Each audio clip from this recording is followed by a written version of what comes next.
السلام عليكم ورحمة الله وبركاته. الحمد لله رب العالمين،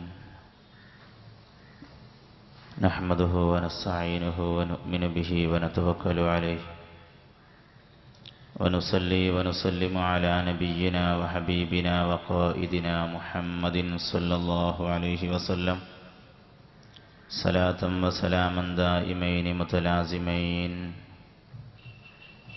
أعوذ بالله من الشيطان الرجيم.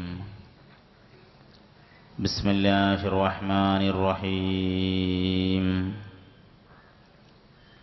ومن الناس من يجادل في الله بغير علم ولا هدى ولا كتاب منير. വേദിയെ തങ്ങളുടെ സാന്നിധ്യം കൊണ്ട് അനുഗ്രഹിച്ച പണ്ഡിതന്മാർ, ഈ സ്ഥാപനത്തിനും ഈ പ്രദേശത്തെ ദീനീ പ്രവർത്തനങ്ങൾക്കും നേതൃത്വം നൽകുന്ന കാരണവന്മാർ, പ്രിയപ്പെട്ട മുതഅല്ലിമുകളെ,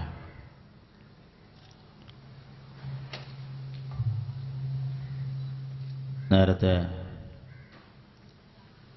ഉദ്ഘാടന ഭാഷണത്തിലും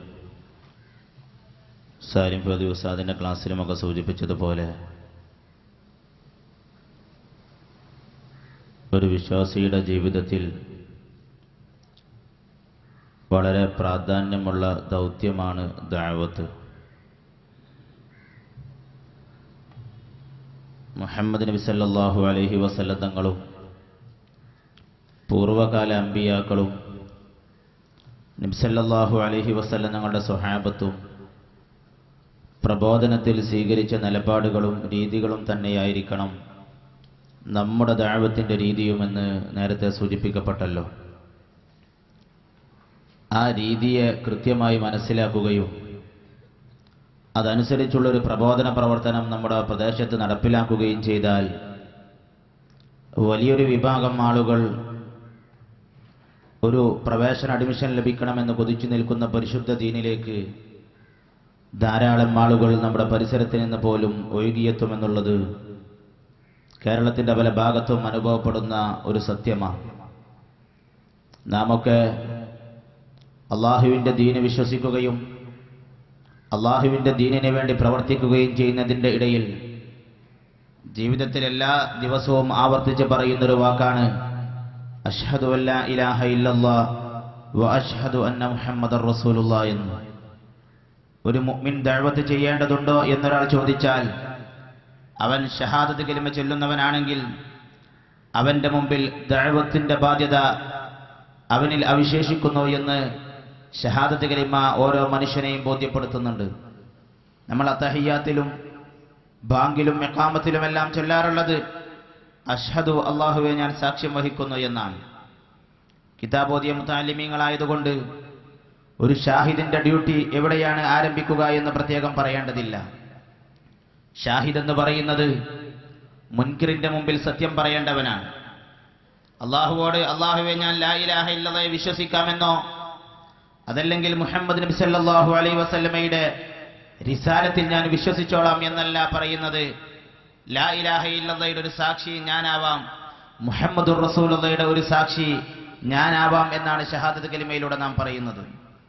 ലാ ഇലാഹ ഇല്ലല്ലാഹയുടെ സാക്ഷിയാവണമെങ്കിൽ ലാ ഇലാഹ ഇല്ലല്ലാഹയുടെ മുൻകിറാനാണോ അവന്റെ മുമ്പിൽ ലാ ഇലാഹ ഇല്ലല്ലാഹ് എന്ന യാഥാർത്ഥ്യം പറയുന്ന ഒരു സാഹചര്യത്തിലേക്ക് നമ്മൾ പരിണമിക്കണം. അപ്പോഴാണ് നമ്മൾ സാക്ഷിയാവുന്നത്. പലപ്പോഴും നമ്മൾ ആവുന്നത് വിശ്വാസിയാണ്. ലാ ഇലാഹ ഇല്ലല്ലാഹയെ വിശ്വസിക്കുന്നവർ നമ്മൾ ആവാറുണ്ട്, ലാ ഇലാഹ ഇല്ലല്ലാഹയെ ഉൾക്കൊള്ളുന്നവർ നമ്മൾ ആവാറുണ്ട്. മുഹമ്മദുർ റസൂലുള്ളാഹി എന്ന സന്ദേശം ഉൾക്കൊള്ളുകയും വിശ്വസിക്കുകയും ചെയ്യുന്നവരാണ് നാം. അതിൻ്റെ യഥാർത്ഥ രൂപത്തിലുള്ള ഷാഹിദാകുന്ന ഒരവസ്ഥയിലേക്ക് ഒരു മുഅ്മിൻ എത്തുന്നത് ആ ഒരു സന്ദേശത്തിന്റെ യഥാർത്ഥ പ്രചാരകനും ആ ഒരു സന്ദേശം മറ്റുള്ളവരിലേക്ക് എത്തിക്കുന്നവനുമായി മുഅ്മിനായി തീരുമ്പോഴാണ്. മഹാനായ അഷ്റഫുൽ ഖൽഖ് നബി മുഹമ്മദ് മുസ്തഫ സല്ലല്ലാഹു അലൈഹി വസല്ലം തങ്ങളുടെയും മഹാന്മാരായ സ്വഹാബത്തിന്റെയും ഇസ്ലാമിക പ്രബോധന ചരിത്രം നമ്മൾ വായിച്ചാൽ അവരുടെ ജീവിതത്തിൽ ഹിദായത്തിന്റെ വെളിച്ചം കാണാത്ത ഒരു മനുഷ്യനെ അവർ ജീവിതത്തിൽ പരിചയപ്പെട്ടിട്ട് അവരോട് തൗഹീദിന്റെ വെളിച്ചം കൈമാറാതെ പിരിഞ്ഞു പോന്ന ഒരു ചരിത്രം പോലും കണ്ടെത്താൻ സാധ്യമല്ല. ഒരു അമുസ്ലിമിനെ അവർ പരിചയപ്പെട്ടിട്ട്, അള്ളാഹുവിനെ അറിയാത്ത ഒരാളെ അവർ കണ്ടുമുട്ടിയിട്ട് അവരോട് ലാ ഇലാഹ ഇല്ലല്ലാഹ് എന്ന സന്ദേശവും മുഹമ്മദുർ റസൂലുള്ളാഹി എന്ന സന്ദേശവും പറഞ്ഞു കൊടുക്കാതെ അവർ യാത്ര തുടരുകയോ സംസാരം അവസാനിപ്പിക്കുകയോ ചെയ്തതായി ചരിത്രത്തിൽ നിന്ന് വായിക്കാൻ സാധിക്കില്ല. ജിഹാദിന് വേണ്ടി പോകുന്ന സമയത്ത് പോലും അലി ഇബ്നു അബീ ത്വാലിബ് റളിയല്ലാഹു തആല അൻഹുവിനെ വിളിച്ച് വഇദാ നസൽതും ബിസാഹതിഹിം ഫദ്ഉഹും ഇലൽ ഇസ്ലാം, നിങ്ങൾ അവരുടെ സമീപത്തിറങ്ങിയാൽ ആദ്യം അവരെ ഇസ്ലാമിലേക്ക് ക്ഷണിക്കണം എന്ന് ഉപദേശം നൽകിയ പ്രവാചകനാണ് അഷ്റഫുൽ ഖൽഖ് മുഹമ്മദുർ റസൂലുള്ളാഹി സ്വല്ലല്ലാഹു അലൈഹി വസല്ലം. അതിന്റെ ഗൗരവം ഒന്ന് ആലോചിച്ച് നോക്ക്. സായുധ സജ്ജരായ ഒരു ടീം മുസ്ലിമീങ്ങളെ വധിക്കാൻ വേണ്ടി എല്ലാ അർത്ഥത്തിലും തയ്യാറെടുത്ത് ഒരുങ്ങി വരുമ്പോ അവരുടെ മുമ്പിൽ സായുധ സജ്ജരായ മുസ്ലിം സൈന്യം യുദ്ധം ചെയ്യാനൊരുങ്ങുന്നതിന്റെ മുമ്പ് ആദ്യം പറയേണ്ടത് അഷ്ഹദു അല്ലാ ഇലാഹ ഇല്ലല്ലാഹ് വ അഷ്ഹദു അന്ന മുഹമ്മദുർ റസൂലുള്ളാഹി എന്ന യാഥാർത്ഥ്യമായിരിക്കണമെന്നാണ് റസൂലുള്ളാഹി സ്വല്ലല്ലാഹു അലൈഹി വസല്ലം നൽകിയ സന്ദേശം. എന്നാൽ പിന്നെ നമ്മുടെ നാട്ടിലെ ഏത് സാഹചര്യം നമ്മൾ പഠിച്ചാലും ഇതിനേക്കാളും ഭീകരമായ ഒരു അന്തരീക്ഷം നമ്മുടെ മുമ്പിൽ വരാനില്ല, ഇതുവരെ വന്നിട്ടുമില്ല. ഒരു യുദ്ധ മുഖത്ത് പോലും പ്രബോധന ദൗത്യം മുസ്ലിം മാറ്റിവെക്കരുത് എന്ന് പഠിപ്പിച്ച മതമാണ് പരിശുദ്ധ ദീൻ. ഏത് സാഹചര്യം നമ്മുടെ മുന്നിലെത്തിയാലും നമുക്ക് ഈ സന്ദേശം കൈമാറാൻ സാധിക്കണം. ഞാനൊരു വൺ വേ ക്ലാസ് ഉദ്ദേശിക്കുന്നില്ല. കുറച്ചു സമയം നമ്മുടെ പ്രബോധനത്തിന്റെ അനിവാര്യമായി തിരിച്ചറിയേണ്ട ചില ഘടകങ്ങൾ നമുക്ക് പരസ്പരം ചർച്ച ചെയ്ത് പെട്ടെന്ന് അവസാനിപ്പിക്കാം. കോർലെസ് മൈക്കോടുണ്ടോ? അവർക്ക് കൊടുക്കാൻ പറ്റിയ മൈക്കുണ്ടോ? സദസ്സിന് കൊടുക്കാൻ പറ്റിയ മൈക്കോടുണ്ടാവോ? ഓക്കെ.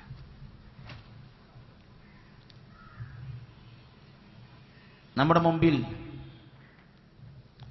മുഹമ്മദ് നബി സല്ലല്ലാഹു അലൈഹി വസല്ലമയുടെയും സ്വഹാബത്തിന്റെയും പരിപൂർണ ആദർശം ഉൾക്കൊള്ളുന്ന വലിയൊരു സമൂഹമുണ്ട്. എന്താണ് അഹ്ലുസുന്നത്തി വൽ ജമാഅ എന്ന് ചോദിച്ചാൽ, വർഷങ്ങളായി മുസ്ലിം ഉമ്മത്ത് പറഞ്ഞു വരുന്ന മുഹമ്മദ് നബി സല്ലല്ലാഹു അലൈഹി വസല്ലമയുടെ ഒരു ഹദീസിന്റെ സന്ദേശമുണ്ട്. അത് മാ അന അലൈഹി വ അസ്ഹാബി, സ്വഹാബത്തും അഷ്റഫുൽ ഖൽഖും നിന്ന മാർഗം ഏതാണോ അതാണ് അഹ്ലുസുന്നത്തി വൽ ജമാഅ എന്നാണ്. സ്വഹാബത്തും അല്ലാഹുവിന്റെ ഹബീബും ജീവിതത്തിൽ ഏറ്റവും കൂടുതൽ തവണ ആവർത്തിച്ച് ചെയ്ത പണി പരിശുദ്ധ ദീനിന്റെ പ്രബോധനമാണ്. പ്രബോധനത്തിന്റെ ഒരു അവസരം പോലും ചരിത്രത്തിൽ അവർ മാറ്റിവെച്ചിട്ടില്ല. ഹിജറ പോകുന്ന സമയം മക്കയോട് സലാം പറഞ്ഞ് കണ്ണീരൊലിപ്പിച്ച് കുടുംബങ്ങളും മറ്റുള്ളവരും എല്ലാം മാറ്റി നിർത്തിയ ഘട്ടത്തിൽ പോലും മദീനയുടെ ബോർഡറിലേക്ക് എത്തുമ്പോ ജൂതന്മാരായ 6 ആളുകൾ ഒരു മരത്തിന്റെ ചുവട്ടിലിരിക്കുന്നത് കണ്ട് അവരുടെ മുമ്പിലേക്ക് ചെന്ന് പരിശുദ്ധ ദീനിന്റെ യാഥാർത്ഥ്യം പറഞ്ഞു കൊടുത്തിട്ടാണ് അള്ളാഹുവിന്റെ ഹബീബ് യാത്ര തുടരുന്നത്. അള്ളാഹിന്റെ ഹബീബ് അത്രമേൽ വേദനിച്ചൊരു സാഹചര്യം ജീവിതത്തിൽ വളരെ അപൂർവ നിമിഷങ്ങളിലേ ഉണ്ടായിട്ടുള്ളൂ. എന്നിട്ട് പോലും അള്ളാഹിനെ അറിയാത്ത ഒരാളെ മുമ്പിൽ കാണുമ്പോൾ അള്ളാഹുവിനെ കുറിച്ച് പറഞ്ഞു കൊടുക്കാനുള്ള അമിതമായ ഒരു താല്പര്യം നബി സല്ലല്ലാഹു അലൈഹി വസല്ലം തങ്ങളും സ്വഹാബത്തും കാത്തു സൂക്ഷിച്ചിരുന്നു. അവർ ജീവിതത്തിൽ പരിചയപ്പെട്ട ഒരു അമുസ്ലിമിനോട് പോലും ഈ സന്ദേശം പറയാതെ പോയിട്ടില്ലെങ്കിൽ നമ്മളിൽപ്പെട്ട ചിലരെങ്കിലും ജീവിതത്തിൽ പരിചയപ്പെട്ട ഒരു അവിശ്വാസിയോട് പോലും ഈ സന്ദേശം പറയാറില്ല എന്നുള്ളതൊരു പച്ചയായ യാഥാർത്ഥ്യമാണ്. നമ്മുടെ തൊട്ടപ്പുറത്തെ വീട്ടിൽ താമസിക്കുന്നവൻ, നമ്മുടെ കൂടെ ജോലി ചെയ്യുന്നവൻ, നമ്മുടെ കൂടെ പ്രവർത്തിക്കുന്ന ആൾ, നമ്മുടെ കൂടെ അധ്യാപന മേഖലയിൽ പ്രവർത്തിക്കുന്ന ആളുകൾ, എല്ലാവരുമായും അവരുടെ ദുന്യവിയായ പ്രയാസങ്ങൾ നമ്മൾ ഏറ്റെടുക്കാൻ ഒരുങ്ങാറുണ്ട്. അവർക്ക് എന്തെങ്കിലും മാനസിക പ്രയാസം വന്നാൽ അവരെ കൗൺസിലിംഗ് നടത്തി പരിഹാരം നിർദ്ദേശിക്കപ്പെടാറുണ്ട്. പക്ഷേ അവൻ ശാശ്വതമായ നരകത്തിന്റെ മാർഗത്തിലൂടെ സഞ്ചരിച്ച് ആ മാർഗത്തിലായി അവൻ മരണപ്പെട്ടു പോയാൽ അവൻ എല്ലാ കാലത്തും നരകത്തിൽ നിലകൊള്ളുന്ന ഒരു അവിശ്വാസിയായി മാറുമെന്ന് ബോധ്യപ്പെട്ടാൽ പോലും കൂടെ ജീവിച്ച, കൂടെ ജോലി ചെയ്ത, കൂടെ പ്രവർത്തിച്ച നമ്മുടെ സ്വന്തം സുഹൃത്തിനെ പരലോകം രക്ഷപ്പെടാനുള്ള മാർഗം മറച്ചുവെക്കുന്നവരായി നമ്മൾ മാറരുത്. നിങ്ങളൊന്ന് ആലോചിച്ചു നോക്ക്. നമ്മുടെ തൊട്ടപ്പുറത്തെ വീട്ടിൽ ഹിദായത്ത് കിട്ടാത്തൊരു മനുഷ്യൻ ജീവിക്കുക, ആ മനുഷ്യനും നമ്മളും അള്ളാഹിന്റെ മഹ്ശറയിൽ വെച്ച് കണ്ടുമുട്ടുന്ന ഒരു സാഹചര്യം വന്നാൽ ആ മനുഷ്യന് ചോദിക്കാനുള്ളത് ഒരു ചോദ്യം മാത്രമായിരിക്കുമല്ലോ, ഇത്രയും കാലം നല്ല ഒരു പരിശുദ്ധ ദീനിന്റെ കയ്യിലുണ്ടായിട്ട് ഇതൊന്ന് പറഞ്ഞു തരാൻ പോലും മനസ്സ് കാണിക്കാതെ നിന്ന നമ്മെ ചോദ്യം ചെയ്യാൻ അവർ ഒരുങ്ങുന്ന സാഹചര്യം ഉണ്ടാകില്ലേ?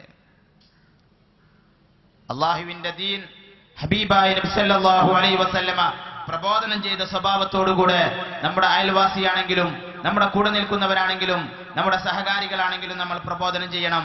അതിന് നമ്മൾ സ്വീകരിക്കേണ്ടത് 3 രീതിശാസ്ത്രങ്ങളാണ്. ഇസ്ലാമിക പ്രബോധനത്തിന്റെ 3 മാർഗങ്ങൾ പരിശുദ്ധ ഖുർആൻ പറയുന്നുണ്ട്. ദുഉ ഇലാ സബീലി റബ്ബിക ബിൽ ഹിക്മ വൽ മൗഇദത്തിൽ ഹസന വജാദിൽഹും ബില്ലതി ഹിയ അഹ്സൻ. ദഅവത്ത് ചെയ്യാനുള്ള ഒന്നാമത്തെ മാർഗം അൽ ഹിക്മത്താണ്. ദുഉ ഇലാ സബീലി റബ്ബിക, നിങ്ങൾ അല്ലാഹുവിന്റെ മാർഗത്തിലേക്ക് ക്ഷണിക്കണം. ക്ഷണിക്കേണ്ടത് ബിൽ ഹിക്മ, അൽ ഹിക്മത്ത് ഉപയോഗിച്ചാണ്. അൽ ഹിക്മ എന്ന് പറഞ്ഞാൽ മഹാന്മാരായ മുഫസ്സിരിങ്ങൾ തഫ്സീറുൽ ജലാലൈനി ഉൾപ്പെടെയുള്ള തഫ്സീറിന്റെ കിതാബുകളിലൊക്കെ കാണുന്ന ഒരു വ്യാഖ്യാനം അൽ ഹിക്മത്തു അൽ ഖുർആൻ എന്നാണ്. ദഅവത്ത് ചെയ്യാനുള്ള ഒന്നാമത്തെ മാർഗം ഖുർആനാണ്. വൽ മൗഇദത്തിൽ ഹസന, നല്ല ഉപദേശങ്ങൾ, വാചികവുമല്ലാത്ത ഉപദേശങ്ങളിലൂടെയാണ് രണ്ടാമത് പ്രബോധനം നടക്കേണ്ടത്. എന്നാൽ ചില പ്രത്യേക സാഹചര്യത്തിൽ ദഅവത്തിന് സഹായകമാകുന്ന, എല്ലാ സമയത്തും അനിവാര്യതയില്ലാത്ത മൂന്നാമത്തൊരു രീതി കൂടി ദഅവത്തിനുണ്ട്. അത് വജാദിൽഹും ബില്ലതി ഹിയ അഹ്സൻ. ദഅവത്തിന്റെ അടിസ്ഥാന സ്വഭാവമല്ല, എന്നാലും ദഅവത്തിന്റെ ചില അനിവാര്യ ഘട്ടങ്ങൾ വരുമ്പോ ഇസ്ലാമിന്റെ നിലനിൽപ്പിന് വേണ്ടി, വെല്ലുവിളികളെ നേരിടാൻ വേണ്ടിയൊക്കെ ആവശ്യമായി വരുന്നതാണ് ജിദാൽ. നേരെ ജിദാൽ നടത്തി ദഅവത്ത് ചെയ്യണമെന്ന് ഖുർആൻ പറഞ്ഞില്ല. അങ്ങനെയായിരുന്നുവെങ്കിൽ ദുഉ ഇലാ സബീലി റബ്ബിക ബിൽ ഹിക്മതി വൽ മൗഇദത്തിൽ ഹസനതി വൽ ജിദാലി എന്ന് പറയുമായിരുന്നു, അല്ലെങ്കിൽ വൽ മുജാദല എന്ന് പറയുമായിരുന്നു. അങ്ങനെ പറഞ്ഞില്ല. പകരം ഉപയോഗിച്ചത് വജാദിൽഹും ബില്ലതി ഹിയ അഹ്സൻ. അത് അനിവാര്യതയിൽ മാത്രം വരുന്ന പ്രബോധനത്തിന്റെ ഒരു രീതിയാണ്. ആദ്യ 2 ഘട്ടമാണ് നമ്മൾ കൂടുതൽ ശ്രദ്ധിക്കേണ്ടത്. കാരണം ആദ്യത്തെ 2 ഘട്ടത്തിലും ചോദ്യോത്തരങ്ങൾ വളരെ കുറയും. ഖുർആൻ കൊണ്ടും മൗഇദത്തുൽ ഹസന കൊണ്ടുമുള്ള ദഅവത്തിൽ ചോദ്യം ചോദിക്കാനുള്ള മാനസികാവസ്ഥ ആ മുസ്ലിമിന് കുറയും. ആദ്യത്തെ 2 സാഹചര്യത്തിലും ഉൾക്കൊള്ളാനുള്ള മാനസികാവസ്ഥയും അവിശ്വാസിയിൽ കൂടുതലായി ഉണ്ടാകും. മുജാദല നടത്തുന്ന സമയത്ത്, സംവാദം നടത്തുന്ന സമയത്ത് ചോദ്യങ്ങൾ ധാരാളമായി വർദ്ധിക്കുകയും ഉൾക്കൊള്ളാനുള്ള മാനസികാവസ്ഥ മാറി ദുർവാശ അവനിൽ വർദ്ധിക്കുകയും ചെയ്യുന്നതായാണ് പൊതുവെ കാണപ്പെടുന്നത്.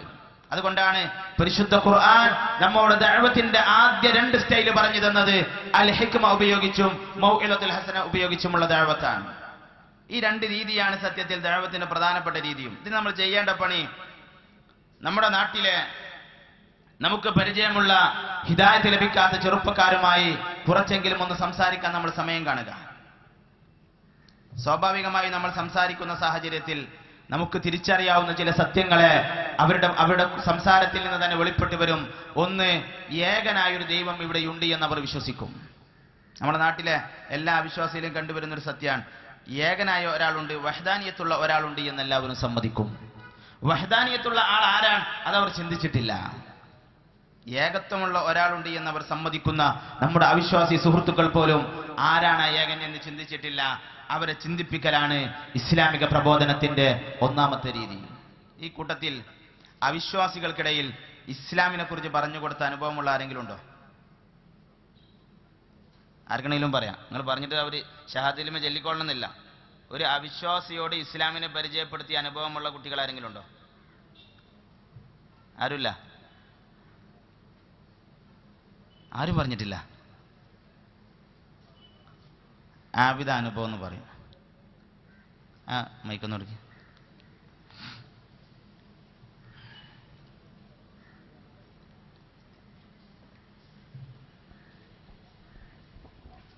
അസ്സലാമു അലൈക്കും. ഈ കഴിഞ്ഞ തിങ്കളാഴ്ച തൃശ്ശൂരിൽ നിന്നും തിരൂരിലേക്കുള്ള ട്രെയിൻ യാത്രക്കിടയിൽ ഞാനും എൻ്റെ സുഹൃത്തും കൂടി യാത്ര ചെയ്യുന്ന സമയത്ത് കൂട്ടുകാരൻ ഒരാളുമായി സംസാരിക്കുന്നുണ്ട്. അപ്പോൾ സംസാരത്തിനിടയിൽ ഞാൻ വേറെ എന്തോ ഷോയിലായിട്ട് പിന്നെ വേറെ സ്ഥലത്ത് കേന്ദ്രീകരിച്ചിരിക്കുകയാണ്. അപ്പോൾ അവരുടെ സംസാരം കയറി അപ്പോൾ അയാൾ യുക്തിവാദിയാണ്, കമ്മ്യൂണിസ്റ്റ് പാർട്ടിൻ്റെ ആളാണ്. അപ്പോൾ അയാൾ പിന്നെ ദൈവമില്ല എന്നുള്ള ഇതിലാണ് സംസാരിച്ചുകൊണ്ടിരിക്കുന്നത്. അപ്പോൾ എൻ്റെ കൂട്ടുകാരൻ്റെ പരിധി അവസാനിച്ച് അപ്പോൾ എന്നെ വിളിച്ചവന്, ഞങ്ങൾ കൂട്ടുകാരനെ പരിചയപ്പെടുത്തി കൊടുത്തു. ആ സമയത്ത് എനിക്ക് അപ്പം തോന്നിയ കാര്യം അവനോട് ചോദിച്ച്, യുക്തിയാണ് നമ്മളെ പിന്നെ യുക്തിവാദിയാണ്, അപ്പോൾ യുക്തിയോടെ സമ്മതിക്കേണ്ടത്. അപ്പം ഞാൻ അവരോട് ചോദിച്ചു, പിന്നെ ക്രിസ്ത്യാനിയും കൂടിയാണ്,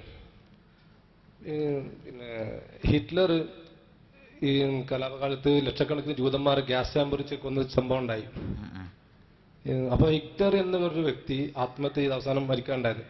ഈ ലക്ഷക്കണക്കിന് ആളുകളെ കൊന്നൊടുക്കിയ ഹിറ്റ്ലർക്ക് ഹിറ്റ്ലർക്കും ഈ ലക്ഷക്കണക്കിന് നിരപരാധികളായ ആളുകൾക്ക് എന്ത് നീതിയാണ് ഈ ദുനിയാവിൽ വെച്ച്, ഈ ഭൗതിക ലോകത്ത് വെച്ച് കിട്ടിയെന്ന് ചോദിച്ചു. അപ്പൊ അയാൾ പറഞ്ഞു, ഞാൻ ഇത്രയും ഡീപ്പായിട്ട് കാര്യത്തിൽ ചിന്തിച്ചിട്ടില്ല, ഞാൻ ഡീപ്പായിട്ട് ചിന്തിക്കാം എന്ന് പറഞ്ഞിട്ട് പിന്നെ അതുവരെ വാചാലായിരുന്ന അയാള് പിന്നെ സംസാരം നിർത്തി, അതിലേക്ക് ഖുർആനൊക്കെ ഓതി കൊടുത്ത് അങ്ങനെ അയാൾ നമ്മൾ കേൾക്കാൻ തയ്യാറാവുകയും ഇസ്ലാമിനെ പിന്നെ പഠിക്കാന്നുള്ള ഒരു അവസ്ഥ എത്തിച്ചേരുകയുണ്ടായി. ഇതാണ് ഇപ്പൊ ഈ അടുത്ത കാലത്തുണ്ടായ ഒരു അവസ്ഥ. കഴിഞ്ഞ ആഴ്ച. അൽഹംദുലില്ലാ. മറ്റെന്തെങ്കിലും അനുഭവം വേറെ ആർക്കും ഉണ്ടായിട്ടില്ല? അടുത്ത മാസം സമ്മേളനം കഴിഞ്ഞ് ഞങ്ങൾക്ക് ലീവ് ഉണ്ടാകാൻ സാധ്യതയുണ്ട്. ലീവ് കഴിഞ്ഞ് ബസ്സിൽ കയറുമ്പോൾ ഉറങ്ങാൻ പറ്റിയ സീറ്റിലിരിക്കാതെ ഒരു ദഅവത്തിന് സാഹചര്യം ഒരുങ്ങുന്നൊരു സീറ്റിലിരിക്കാൻ മുതഅല്ലിമീങ്ങൾ ശ്രദ്ധിക്കണമെന്ന് സ്നേഹത്തോട് ഓർമ്മപ്പെടുത്തുക. നമ്മൾ സാധാരണ നമ്മുടെ സ്റ്റൈല് പഠിക്കുന്ന കാലത്ത് പ്രത്യേകിച്ചും നന്നായി ഉറങ്ങാൻ പറ്റിയ സീറ്റിലാണ് ബസ് കയറുമ്പോൾ ആലോചിക്കുക. നമ്മൾ ദഅവത്തിൽ ചെയ്യേണ്ട ഒരു സംഗതി, നമ്മുടെ സമൂഹത്തിലെ എല്ലാ അവിശ്വാസിയുടെ ഉള്ളിലും ഏകനായ ഒരാളുണ്ട് എന്നും എല്ലാത്തിനും സമതീയത്തുള്ള നിരാശ്രയത്വമുള്ള സമ്പൂർണത്വമുള്ള ഒരാളാണ് ആ ഏകനെന്നും എല്ലാ ആളുകളും വിശ്വസിക്കുന്നുണ്ട്. ഈവൻ യുക്തിവാദിയോട് പോലും നന്നായിരുന്ന് സംസാരിച്ചാൽ അവൻ അവസാനം സമ്മതിക്കുന്നൊരു യാഥാർത്ഥ്യമാണ്, ഒരു ശക്തിയുണ്ട്, ആരാണെന്ന് പറയൂല. എല്ലാവർക്കും അറിയാം വഹദാനിയത്തുള്ള ഒരാളുണ്ട്. എന്നാൽ ഈ വഹദാനിയത്തുള്ള ആള് ആരാണ്, അതാരാണ് എന്നവർ ചിന്തിക്കാതെ ജീവിക്കുന്നു. പ്രയാസം വരുമ്പോൾ അവർ അറിയാതെ വിളിക്കുന്നു ഈശ്വര എന്ന്, അല്ലെങ്കിൽ ദൈവമേ എന്ന്. ഈശ്വര എന്ന് വിളിച്ച സുഹൃത്തിന്റെ കൈ പിടിച്ചിട്ട്, സുഹൃത്തെ നീ ഇപ്പോൾ വിളിച്ച ആളാരാണ് എന്ന് ചോദിച്ചാൽ അവൻ അറിയാതെ പറയും അത് ദൈവമാണ് അല്ലെങ്കിൽ ഈശ്വരനാണ്. ആരാണ് ആൾ അതവർക്ക് തിരിഞ്ഞിട്ടില്ല. എന്നാൽ ഈ വഹദാനിയത്തുള്ള ഏകത്വമുള്ള ഒരുവനായ ആൾ അത് അല്ലാഹുവാണ് എന്ന് പറഞ്ഞു കൊടുക്കേണ്ട ഒരു പണി മാത്രമാണ് ഒരു പ്രബോധകന്റെ മുന്നിലുള്ളത്. ഏകനായ ആൾ അത് അല്ലാഹുവാണ് എന്ന് പറഞ്ഞു കൊടുക്കണം. അള്ളയാണ് ഈ ഏകൻ എന്നുള്ളത് ലോകത്തുള്ള അവിശ്വാസികൾക്ക് അറിയാത്തതല്ല, അവർ മറന്നുപോയതാണ് എന്ന് പരിശുദ്ധ ഖുർആൻ പറയുന്നുണ്ട്. ഏകനായ വഹദാനിയത്തുള്ള ഏകത്വമുള്ള ദൈവം ഈ ലോകത്തുണ്ട് എന്നുള്ള യാഥാർത്ഥ്യം അവിശ്വാസികളായ ആളുകൾ അറിയാത്തതായിരുന്നില്ല, അവർ മറന്നുപോയതാണ്. ഉലൈകല്ലദീന നസുല്ലാഹ്, അവർ അല്ലാഹുവിനെ മറന്നുപോയി എന്ന് പരിശുദ്ധ ഖുർആൻ പറയുന്നുണ്ട്. ഒരാളൊരു കാര്യം മറന്നുപോയാൽ നമ്മൾ എന്താ ചെയ്യേണ്ടത്? ഒരാളൊരു കാര്യം മറന്നാൽ നമ്മൾ എന്താ ചെയ്യേണ്ടത്? ഓർമ്മപ്പെടുത്തണം. മറന്നുപോയൊരു സംഗതിയെ ഓർമ്മപ്പെടുത്തുകയാണ് വേണ്ടത്. അതുകൊണ്ട് മുഹമ്മദ് നബിയോട് അല്ലാഹു പറഞ്ഞു, ഫദക്കിർ, നബിയെ നിങ്ങൾ ഓർമ്മപ്പെടുത്തണം. ഇന്നമാ അൻത മുദക്കിർ, അങ്ങ് തീർച്ചയായും ഓർമ്മപ്പെടുത്തുന്നവൻ തന്നെയാണ്. സത്യത്തിൽ അവിശ്വാസി അള്ളാഹുവിനെ മറന്നിട്ടുണ്ട്. മറന്നുപോയതിനെ ഓർമ്മപ്പെടുത്തേണ്ട പണിയാണ് അഷ്റഫുൽ ഖൽഖിനെ അള്ളാഹ് ഏൽപ്പിച്ചത്. ആ ദൗത്യമാണ് നബി സല്ലല്ലാഹു അലൈഹി വസല്ലമ ഹജ്ജത്തുൽ വദാഇന്റെ ദിവസം നമ്മോട് പറഞ്ഞത്. ഫൽയുബല്ലിഗ് മിൻകും അശ്ശാഹിദുൽ ഗായിബ, ഈ സന്ദേശത്തിന് സാക്ഷിയായവർ സാക്ഷിയാകാത്തവർക്ക് എത്തിച്ചു കൊടുക്കട്ടെ എന്ന് പറഞ്ഞത് ഈ ഓർമ്മപ്പെടുത്തലിന്റെ ഭാഗമായിട്ടാണ്. ഓർമ്മപ്പെടുത്താൻ വേണ്ടി നമ്മൾ സ്വീകരിക്കേണ്ട മീഡിയ അത് പരിശുദ്ധ ഖുർആനാണ്. പരിശുദ്ധ ഖുർആൻ തന്നെ നമ്മോട് പറഞ്ഞു, വലഖദ് യസ്സർനൽ ഖുർആന ലിദ്ദിക്ർ ഫഹൽ മിൻ മുസക്കിർ. ഓർമ്മപ്പെടുത്താനുള്ള മാർഗം ഖുർആനാണ്. ഇനി ഒരു ദായി ചെയ്യേണ്ടത്, ഞാൻ ഈ പറഞ്ഞ 3 കാര്യങ്ങൾ നിങ്ങൾ കൂട്ടി വായിച്ചാൽ കിട്ടാവുന്ന കുറെ സാധനങ്ങളുണ്ട്. അവിശ്വാസി അള്ളാനെ മറന്നുപോയതാണ്. നമ്മുടെ ദൗത്യം ഓർമ്മപ്പെടുത്തലാണ്. ഓർമ്മപ്പെടുത്താനുള്ള മാർഗം പരിശുദ്ധ ഖുർആനുമാണ്. അവിശ്വാസിക്കറിയാവുന്ന ഈ ഏകൻ ആരാണ് എന്ന് നിങ്ങൾക്കറിയാവുന്ന പരിശുദ്ധ ഖുർആനിൽ നിന്നുള്ള ഏതെങ്കിലും ഒരു സൂക്തം ഓതിക്കൊടുത്ത് അവന്റെ മുമ്പിൽ സംസാരിച്ചാൽ ഖുർആൻ ഒരു അവിശ്വാസി കേൾക്കുന്നതോടുകൂടെ 3 കാര്യങ്ങൾ സംഭവിക്കും. ഒന്ന്, ഇസ്ലാമിനെ ചോദ്യം ചെയ്യാനുള്ള മാനസികാവസ്ഥ അമുസ്ലിമിന് ഇല്ലാതെയാകും. ഇത് ഖുർആനിന്റെ ഒരു ഇജാസാണ്, ഓതിക്കൊടുക്കുന്നവന്റെ ഇജാസല്ല.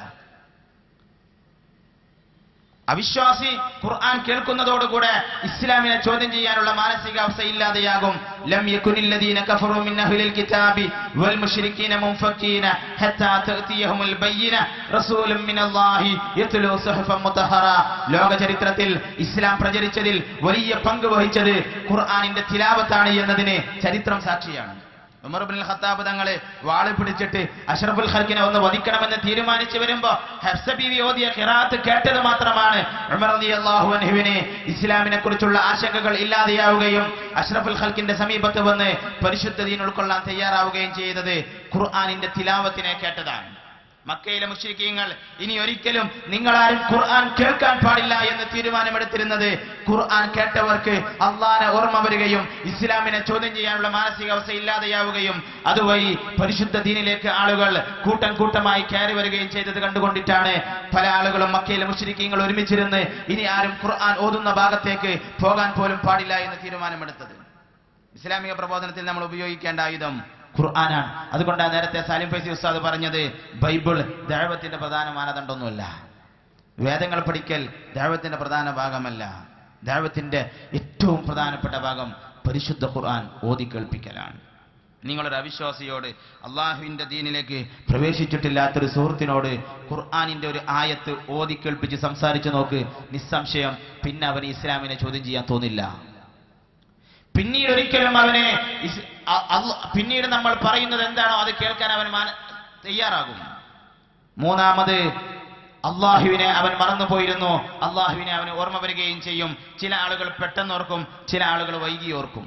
എന്തായാലും അള്ളാഹുവിനെ ഓർക്കുന്നൊരു മാനസികാവസ്ഥയിലേക്ക് ഒരു അവിശ്വാസി പരിണമിക്കാനുള്ള മാർഗം പരിശുദ്ധ ഖുർആൻ ഓതിക്കൊടുക്കലാണ്. അതുകൊണ്ടാണ് മഹാന്മാരായ മുഫസ്സിരീങ്ങളൊക്കെ അൽ ഹിക്മ എന്നതിന് അൽ ഖുർആൻ എന്ന വ്യാഖ്യാനം പറഞ്ഞത് ലോക ചരിത്രത്തിൽ ഇസ്ലാമിക പ്രബോധനത്തിന്റെ ഏറ്റവും പ്രധാന ഭാഗതയെ നിർവഹിച്ചിട്ടുള്ളത് പരിശുദ്ധ ഖുർആനിന്റെ തിലാവത്താണ്. ഹബീബായ നബി മുഹമ്മദ് മുസ്തഫ സല്ലല്ലാഹു അലൈഹി വസല്ലമയോട് അവിശ്വാസികളായ മദീനയിലുണ്ടായിരുന്ന കവികളും ജ്യോത്സ്യന്മാരും സാഹിര്യങ്ങളെല്ലാവരും ഒരുമിച്ച് വന്ന് റസൂലുള്ളാഹിനെ ചോദ്യം ചെയ്യാൻ വന്നപ്പോ അവർക്ക് പറയാനുള്ളതെല്ലാം കേട്ട ശേഷം 4 ആയത്ത് മാത്രം അവർക്ക് ഓതിക്കൊടുത്തപ്പോഴാണല്ലോ അവർ പറഞ്ഞത് മാ ഹാദാ ബിഖൗലിൽ ബശർ, ഇതൊരിക്കലും ഒരു മനുഷ്യവചനമല്ലെന്ന്.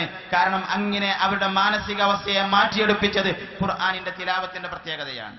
റസൂലുള്ളാഹിന്റെ പ്രത്യേകത പറഞ്ഞിടത്തും ഖുർആൻ യത്ലു അലൈഹിം ആയാതിഹി, ഖുർആൻ ഓതിക്കൊടുക്കുന്ന പ്രവാചകൻ എന്ന് പ്രത്യേകം ഓർമ്മപ്പെടുത്തിയതിന്റെ കാരണം ഖുർആൻ ഓതിക്കൊടുത്തത് കൊണ്ടാണ് ലോകത്ത് ദീൻ പ്രചരിച്ചത്.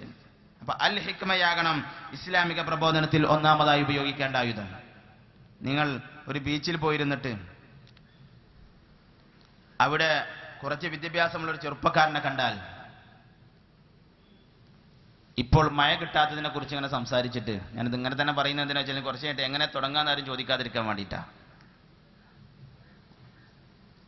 ഇപ്പോൾ മഴ പെയ്യാത്തൊരു സാഹചര്യത്തെ കുറിച്ച് ഇങ്ങനെ സംസാരിച്ചിട്ട്